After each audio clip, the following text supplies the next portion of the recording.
It's my pleasure to be here today. The title of my talk and the topic I'll be discussing is defining adequate levels of pathogen reduction. It's been a topic I think that has been reviewed and discussed in numerous venues over the years, and I'll give you my perspective and some of the things that we have learned during the course of that time regarding what those definitions might be. First of all, I'd like to start off just by describing a little bit the conflict of interest disclosures. I am an inventor of the PRT methods that are used for blood products. I've served as a consultant to Terumo BCT and other organizations that are developing pathogen reduction methods for blood products. I'd say that my views do not necessarily reflect those of Colorado State University, nor do my views necessarily reflect those of the U.S. Department of Defense, Health and Human Services, or other government agencies with which I am affiliated. A lot of what I am going to be talking about comes from articles, as I said, that have been reviewed and discussions that have taken place in this area over the last several years. This is an article that I had the pleasure to publish in collaboration with my colleagues at Terumo BCT several years ago that looked at the reflections on the dynamics of bacterial and viral contamination of blood components and the levels of efficacy for pathogen inactivation processes. And this was published in Transfusion and Apheresis Sciences back in 2018. If there's an interest in getting a little bit more background or detail, this would be a potential source that people can go to see some of the points that I'm going to bring up elaborated in greater detail. I believe that for all of us who have been involved in one way or another, medicine or science or other activities related to blood banking, we could probably divide the time into the period before HIV and after HIV entered the blood supply. And I think, as Hines mentioned in his presentation, this was a watershed event. It's something that changed our perspectives on blood safety and spurred on a lot of research, including a lot that I was involved in during subsequent years, in order to determine and develop methods that would allow us to avoid this kind of issue from occurring in the future. And that's a situation where you have a new disease that enters the blood supply, can be transmitted by transfusion, and it wreaks havoc with regard to how patients are treated and the population at large.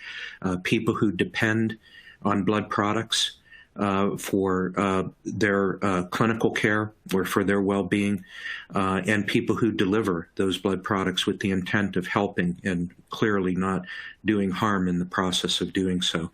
And that spurred on a lot of research into methodologies that we're talking about today, which provided a means of proactively being able to treat blood products to prevent transfusion-transmitted disease. I would emphasize, however, that the story didn't end with HIV. In many ways, it began there. This is an editorial that I wrote a couple of years ago for Transfusion, and a map that we updated was on the cover of that issue that described some of the emerging pathogens that had appeared since the time of HIV, some of which definitely had a direct impact on blood supply and blood transfusion safety, some of which would emerged into human populations but have subsequently not been shown to be able to transmit disease via transfusion, but nevertheless caused issues, caused concerns within the blood banking community, and particularly among patients who rely on blood products for their care.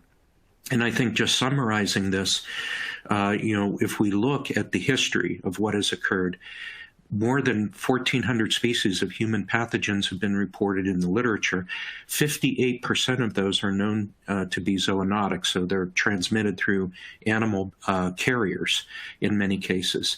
13% of those are regarded as emerging or re-emerging.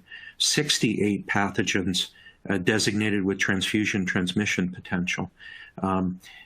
The costs associated with developing tests for every one of them is daunting as I described here.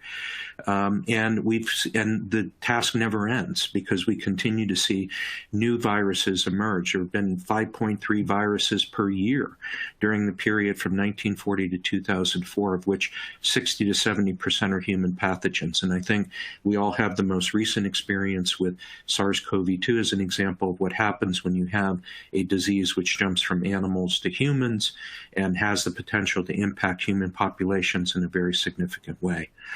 Pathogen reduction technology methods, all of them, were designed and developed with the intent of being able to provide a shield to protect the blood supply against this emerging threat.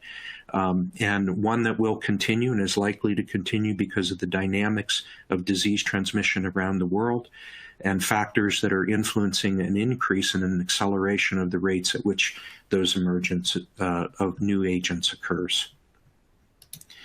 So what are the issues when we're talking about pathogen kill levels and defining what an adequate level of pathogen reduction performance is?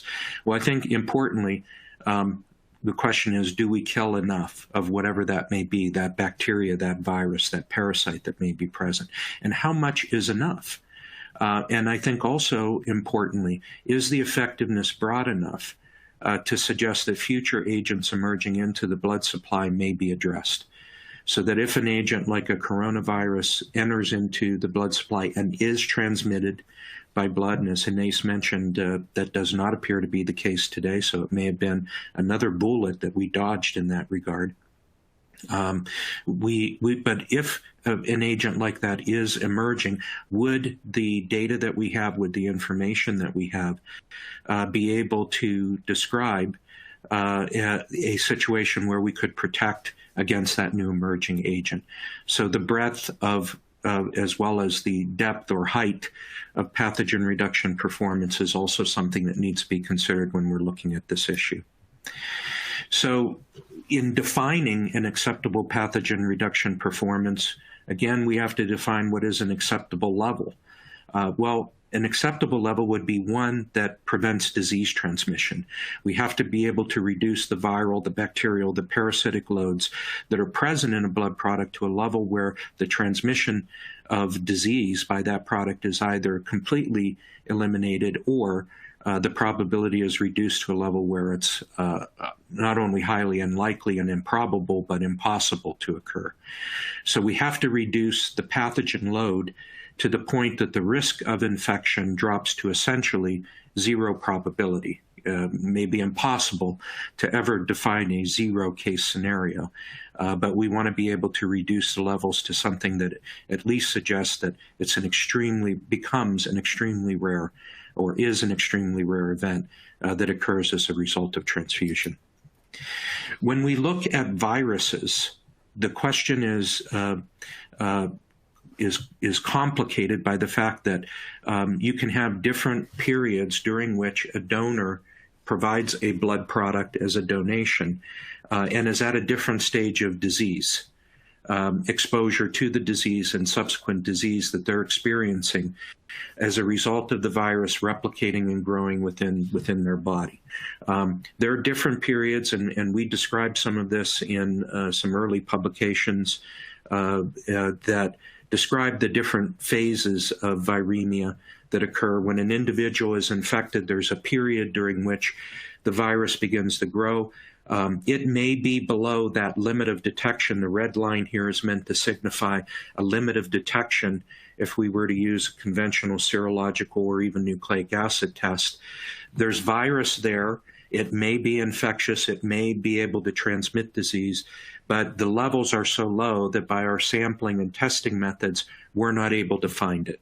And during that window period, that's a period during which an individual may not be exhibiting symptoms of disease.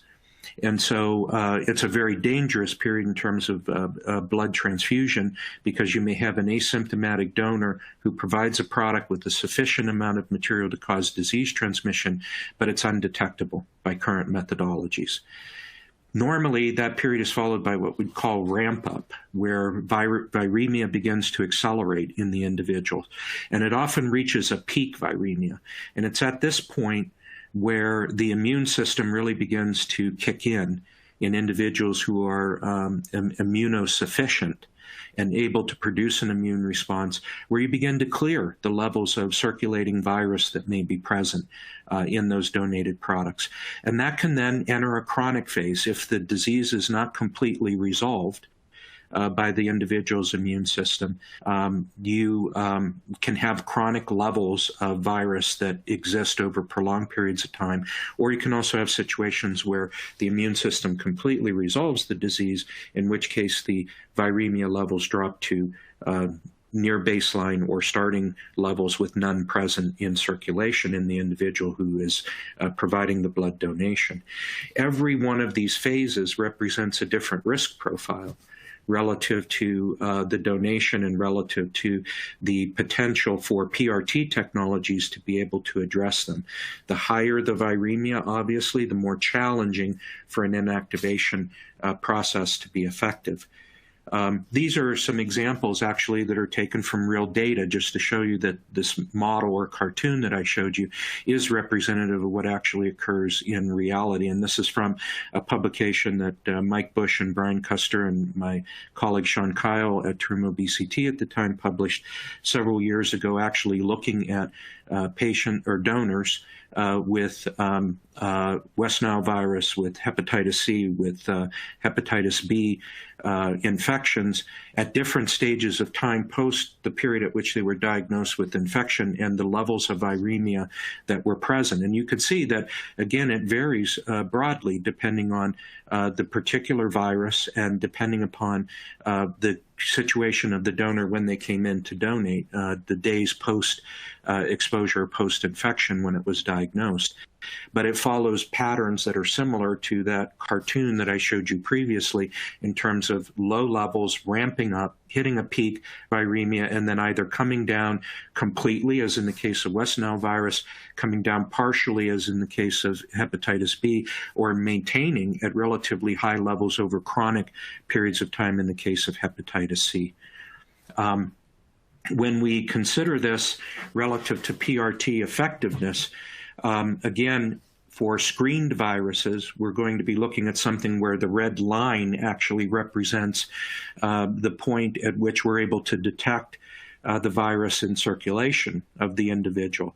And so the zone of elimination, so to speak, that we have to worry about is that point during the window period where we may have a viremia that is not detected by current methodologies, where the donor may be asymptomatic. And those, again, are generally very low levels of virus, less than 2 logs. If you look at just the PCR values, those are generally relatively low levels of virus that are present. And again, the challenge for PRT in those situations is relatively low, because the methods can eliminate low levels or low loads of virus that may be present depending upon the particular agent that we're talking about.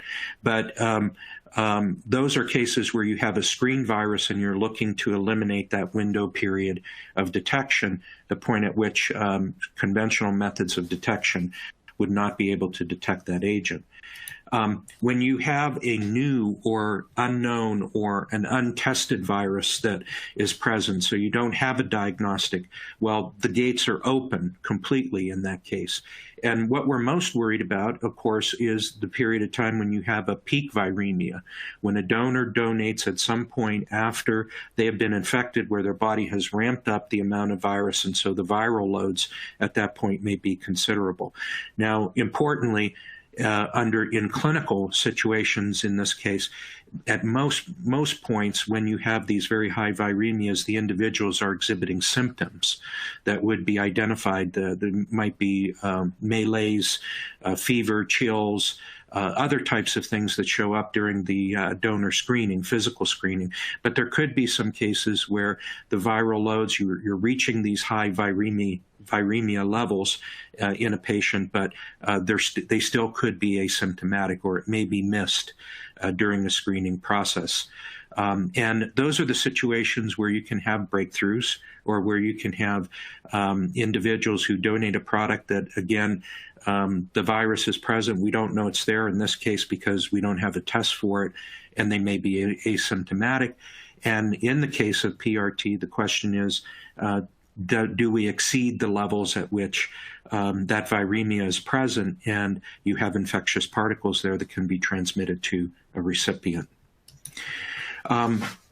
Importantly, when we're discussing this, we have to think about it in terms of what we're measuring. Normally, when we look at viremia, when we're looking from a nucleic acid testing standpoint, we're talking about copy number. And there is a difference. The copy number or genome equivalents actually equal or correlate with the number of virus particles that are measured at the genetic level. The TCID50, or an infectivity assay or a plaque assay, actually measures the number of infectious virus particles that are measured in a tissue culture or plaque assay that's used to look for infectivity.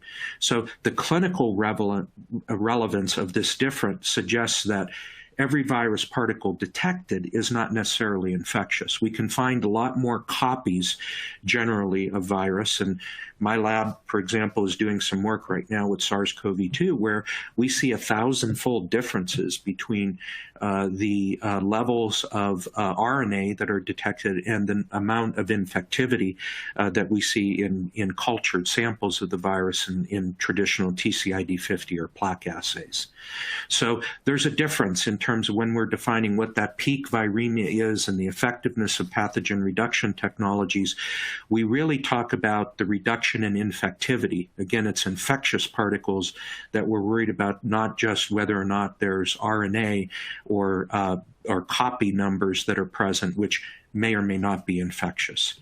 And that's an important distinction when we're talking about what is an adequate amount of pathogen reduction for viruses that we need to achieve. Think about it in the context of there are many, many copies of viruses that are produced as a result of infection, but not all of them are replication competent. And that may be a much smaller subset of the total number of particles that we detect using a nucleic acid detection methodology. And this is fairly well known and established. There are a number of publications, this is just one of them, that describes some of the data that's available on looking at copy number relative to infectivity for a number of different agents that we know and that we have identified and characterized by looking at the correlation between copy number and infectivity of those agents in conventional assays. So importantly, when we're talking about pathogen reduction, we look at infectivity reduction, which may actually be a much smaller number than what the actual copy numbers are that we detect during periods of time when an individual is viremic. So general conclusions from a virology standpoint: for viral inactivation levels, we should consider the reduction in infectivity and the general levels of replication competent viruses that are required to cause infection. The viral burden in blood products combined with the amount of virus that's needed to transmit infection is the key in predicting efficacy for a process. And I think across the board, all of the methodologies that have been developed, the three in particular that Hannes described in his presentation, have been shown to be able to reduce infectious levels of viruses at levels that far exceed those definitely that are present during window period infections, and in many cases exceed those that are present even during peak viremia in individuals who have been infected with those agents. So I think we have good representation in those cases that these levels of inactivation are adequate to be able to prevent or at least reduce the likelihood or possibility of disease transmission for those agents that have been studied. Bacteria pose a special challenge. And I think, those challenges include that we have to use appropriate testing methods, that we have to use appropriate spike levels when we're doing the testing, and that we have to consider the effects of endotoxin. And that's something that's often ignored when we talk about bacteria inactivation and the adequacy of bacteria inactivation levels. If you think about it, if you are dealing with a product that already has high levels of bacteria in it, and I'm talking high levels, something that is over 2 to 3 logs of bacterial contamination, you probably are already too late to make a difference in how that product impacts a patient who receives that blood product. And that's primarily because of the presence of endotoxins that may be present depending upon the species that you're studying, Staph aureus, E. coli, other agents that are able to produce different forms of endotoxin. And we know this from experience that we've generated where we look at the growth characteristics at room temperature in blood products over time, that within periods as little as 12 hours or to 22 hours, you can have levels of pyrogen or endotoxin that exceed the current limits that were established for medical products or medical devices of 0.5 EU per mil by 12 hours or 1 EU per mil by 22 hours. That product, even if you completely kill every bacteria that's present in that product, you're not removing them. They're dead, but they still possess the endotoxin. They've still produced that endotoxin during the time they're in the blood product. So regardless of what inactivation you achieve with that bacteria, that product is still likely to have a negative impact in a patient who receives it because of the endotoxin levels. And that's the reason why, in many cases, the responses that you see with products that are highly contaminated when they're transfused are so severe. It's not replicating bacteria that's causing the problem. It's what the consequences of those replicating bacteria are relative to the amount of endotoxin they produced. And so it's important when we're talking about this to understand that it's low-level bacteria or bacteremia that we're trying to address with PRT methods. And it's prevention of those low levels from growing during the course of storage in a platelet product over time. That is the goal. That is the objective. That's what we're trying to achieve. Now, years before these methods became more commonly used, we tried to get a gauge or an estimate of what the inactivation efficiency would look like for bacteria. And we published this article, this laboratory comparison of pathogen reduction technology and Bacti-Alert testing, for looking at bacterial contamination. And we looked at a wide number of species of bacteria, different strains, multiple strains of some of the same organisms, in order to predict, in order to model what might occur when these products went into routine use. And we published this data back in, I think it was 2008, 2009 timeframe. And this graph is important because it shows you when we're spiking at levels as low as 5 to 15 CFU, colony-forming units of bacteria, in the product, not per ml, but total, 5 to 15. These are the levels of performance that we saw for Bacti-Alert and that we saw for the Mirasol pathogen reduction technology. And we went up in titers to 20 to 103 CFU per ml, and we looked at the outcomes or the results in terms of the effectiveness, the ability to be able to inactivate bacteria at those levels, and we saw the results that you see presented here. Now, at the low titers, 5 to 15 CFU, the performance was about 65, 66% effectiveness with Bacti-Alert.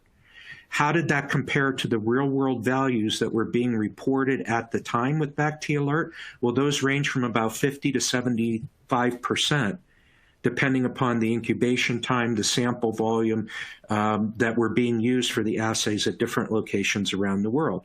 So the results that we had with Bacti-Alert at these low levels of 5 to 15 CFU in the product were reflective of what was actually happening in the real world with large numbers of samples that were being tested. And it shows you the challenge that was associated with doing bacterial detection when you had bacterial levels that at the time of donation were at this low an amount, 5 to 15 CFU. In comparison, again, the pathogen reduction technology, Mirasol technology at this point that we were using, showed 98% effectiveness. So low levels of bacteria, very easy to inactivate, very easy to prevent them from growing. Hard to detect because they are so low. When you increased up to about 20 to 103 CFU per ml, of course, with BacT-Alert, it's easier to find it because you have more events there, you have more particles there, more difficult to inactivate. And so you saw that about 90% efficacy for both BacT-Alert and the Mirasol PRT when you had levels of about 20 to 103 CFU per product in these examples. So the question is, and I want to reflect a little bit on a more recent study that was done. It was published by a group depicted here in Vox Sanguinis more recently, and look at the data that we just collected and I just described from the work that we collected in the study that was published back in 2008. Two different studies, two different designs and methodologies that were used to evaluate this effect. Now, importantly, I think what's very important about this is that the model is valid if it fits reality. It's not reality trying to fit the model. It is the model that needs to be able to reflect or predict the reality of a situation. And so we can ask the question in the case of comparing these two studies, what are the factors? What were some of the differences? Well, in our case, in 2009, we used BacT-Alert as the comparator, and we evaluated the outcomes in the model relative to what was being reported in real-time clinical use. In the 2021 article, it used the comparison between Intercept and Mirasol PRT. In the study we did in 2009, we used bacteria spiking titers that were comparable to what had been identified to be present in products at the time of donation from thousands of reported contamination events, and those levels are about 20 to 100 CFU per product. In the 2021 study, they used spiking titers that were at the lowest level, at least 100 times higher than the data obtained from clinical samples in routine. Why the difference?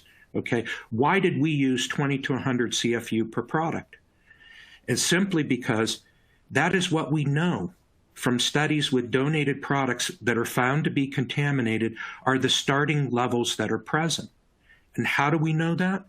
Because of how BacT-Alert works and what we know about the growth rates of bacteria in these samples. This is from that publication in 2009, where we looked at all of these different species and also different strains within a species and looked at the growth kinetics and the time that it took to detection of those bacteria in those samples. And if we were looking, for example, at the growth characteristics where you have, again, with bacteria, lag phase, log phase, stationary phase, and then death or decline phase. That's a characteristic of bacterial growth in these products or in cultures in general. If we know the rate of growth and know the detection limits of BacT-Alert, it's possible to back calculate how much bacteria was present in donated products at the time of donation. If you could do this based on the numbers that are available, you find that there are at most 100 CFU per product contamination levels in these products. It's not high titers that you need to worry about. It's low titers and your ability to be able to prevent them from growing to high levels. So the lowest levels that were used in the McDonald study published in 2021 are 35 to 175 times higher than the highest level used in the Goodrich study that we did back in 2009. Why would they do that? Why would they use such high levels? Well, I could tell you from the experience of someone who has done a lot of these studies, when you start with low levels of bacteria like we did in our work, many of the positive controls never grow. It took us over a year to collect that data that was published in that paper in 2009 with a lot of positive control samples that didn't grow. And so as a result, you have to throw that data out. You can't use it because if your positive control doesn't grow, you don't know if the inactivated material didn't grow because there was something in the plasma or in the product that prevented it from growing, or if it was due to the inactivation process. If you do not have that positive control the experiment's invalid and you need to repeat it. And in order to get enough replicates, it's a lot of time, it's a lot of work.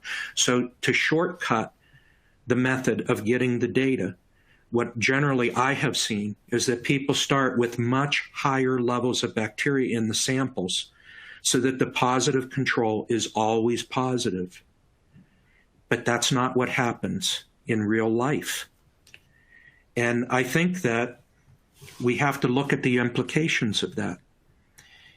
The Goodrich study that we talked about in 2009 had BacT-Alert for comparison, showed that the results obtained were aligned with what had been reported from the clinical literature, and also showed that that approach was well aligned with the reality of clinical experience. If we use the same analysis from the 2021 paper, the expectation would be that every positive sample would have been detected by BacT-Alert. If BacT-Alert were able to do that, if culture methods were able to do that, why would you even need to use PRT? That isn't the reality of what happened and what we experience with regard to it. BacT-Alert did have an impact, but it did not reduce to the levels that I think initially were expected because of the sample detection and bacterial growth issues that I just described. If it were 100% provided 100% protection, why would we need to do pre-incubation? Why would we need to take larger volumes in order to detect the low levels that are present in those products in order to improve performance? Think about what's happening in reality and compare it to what the model is saying the reality should be. And these are rhetorical questions which I would really like you to ask yourself. If the results that are reported by the McDonald paper are accurate, they would predict that the use of Mirasol PRT in routine clinical experience would add no additional safety margin beyond what has been seen with culturing of products. In fact, it would suggest that it would have no added value beyond using untreated and untested products. If the contamination rate of products is about 1 in 2,000, and I think there's ample literature out there that describes those rates, that's just the contamination rate with platelet products being donated. Not all those products create septic transfusion reactions. The estimate is about between 1% and 10%. Now, without any means of detection, that would translate to an expected septic transfusion rate of about 0.05%. And you get that by taking the contamination rate times the rate of sepsis per contaminated unit, which would say it's about 0.005% of septic transfusions that would occur. The use of BacT-Alert, which most of the studies in our own work in 2009 predicted a rate of about 70% effectiveness, would reduce that to about 0.0015%, a 70% reduction in infectivity rates. So if Mirasol PRT did nothing to interdict bacterial infections, as the McDonald work seems to suggest, that model, we would see a septic transfusion rate between 1 in 20,000 and 1 in 70,000 with bacterial screening for products treated with Mirasol PRT. This product has been available now for 13 years of routine use. Is that what has been observed?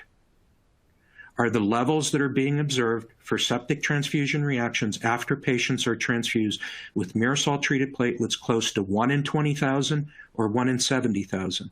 If so, then the results from the McDonald study suggest that they have the more accurate model for predicting clinical outcomes.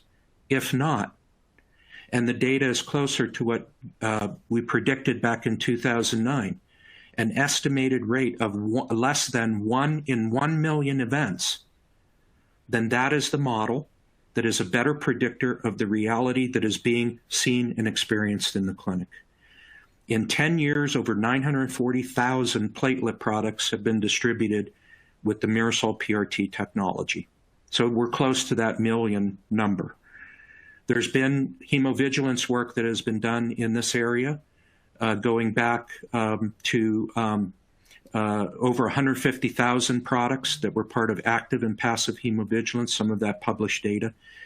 Ask yourself, does the model reflect reality? and which model is more predictive of what that reality is. I'm going to skip through this, but in the question that you could always ask is about high titer experiments. Why can we kill 5 logs of stuff, but we can't get rid of 100 CFU of a particular bacteria? We address that in that article. And these are some of the things that we speculated at the time might be contributors to why PRT fails in some of these cases, or would be predicted to fail in some of these cases. And I'll let you go back and read that and review that for yourself. Just generally for conclusions, pathogen reduction levels have to be balanced against cell and protein damage induced by the process. You heard Dr. Escolar talk about that. You'll hear Dr. McCullough talk about some of the clinical ramifications. And what I would say is that the goal for all of these methodologies should be to reduce the levels of infectious pathogen load as much as possible without compromising product functionality or performance too severely. And we should take a comprehensive look at the performance of these methodologies that includes all parameters, safety, efficacy with regard to virus, bacteria, parasites, also logistical aspects, quality and performance in the clinical setting, and importantly too as well, the cost and the economics associated with implementing these types of methodologies. A comprehensive view is important in terms of considering, can we do no harm and at the same time do some good? And that ultimately is what these methods are intended or meant to do. I thank you.